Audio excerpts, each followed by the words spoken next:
কুষ্টিয়ায় চালের দাম ঊর্ধ্বমুখী, এ নিয়ে আরো জানাতে যুক্ত হচ্ছেন সহকর্মী নাহিদ হাসান তিতাস। তিতাস, বাজারে চালের দর কেমন দেখছেন? চালের বাজারের অস্থিরতা নিয়ে কি বলছেন বিক্রেতারা?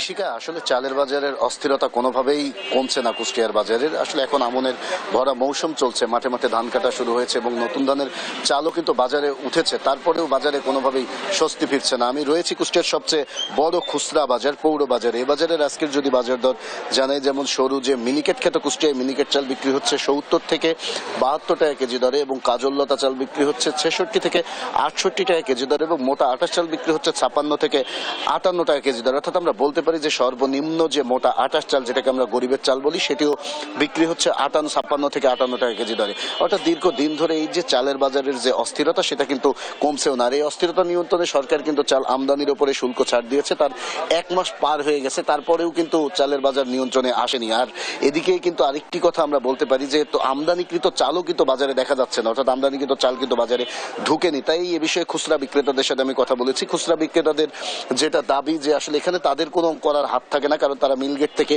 যে দামে কিনে তার থেকে ২-১ টাকা বেশি দামে কিন্তু চাল বেচে। তাছাড়া তাদের কোনো হাত থাকে না দাম বাড়া বা কমার পিছনে। তারা বলছে যে আমদানিকৃত চাল এখনো তারা পায়নি, এবং আমদানিকৃত চাল যদি বাজারে ঢুকে তাহলেই কিন্তু চালের দাম কমবে, তাছাড়া চালের দাম কমার কোনো সম্ভাবনা নেই। আর দীর্ঘদিন ধরে এই যে বাড়তি চালের দাম, এটা নিয়ে কিন্তু সাধারণ যারা ভোক্তা তাদের এক প্রকার ক্ষোভ প্রকাশ করছে। তারা বলছে যে কারণে অকারণে কুষ্টিয়ার যে বড় বড় মিল মালিকরা রয়েছে, তারা কিন্তু যে কোনোভাবেই চালের দাম বাড়ায় দেয় এবং বিভিন্ন অজুহাত দেখায়। তারা বলছে যদি এই বড় বড় মিল মালিকদের সিন্ডিকেট না ভাঙা যায়, তবে কিন্তু কোনোভাবে চালের দাম নিয়ন্ত্রণ করা সম্ভব নেই। তারা বলছে বড় বড় মিল মালিকরা কারণে অকারণে বিভিন্ন অজুহাতে কিন্তু দাম বাড়িয়ে দেয়, যাদের তার ফলে বাজারটি অস্থিরতা দেখা দেয়।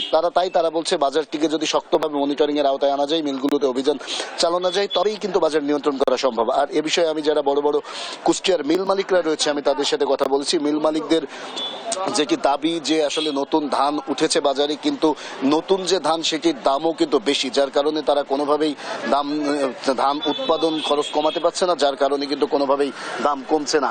তবে আমি এতটুকুই বলতে পারি যে আসলে দীর্ঘদিন ধরে কুষ্টিয়ার চালের বাজারের যে অস্থিরতা, এটি কিন্তু কোনোভাবেই নিয়ন্ত্রণ হচ্ছে না। আর বাংলাদেশের অন্যতম সরু চালের মোকাম কিন্তু কুষ্টিয়ার খাজানগর। যদি এই খাজানগরে চালের দাম নিয়ন্ত্রণ না হয়, তবে কিন্তু দেশের চালের বাজার কোনোভাবেই নিয়ন্ত্রণ করা সম্ভব হবে না। এই ছিল কুষ্টিয়ার বাজার থেকে আমার কাছে সর্বশেষ খবর।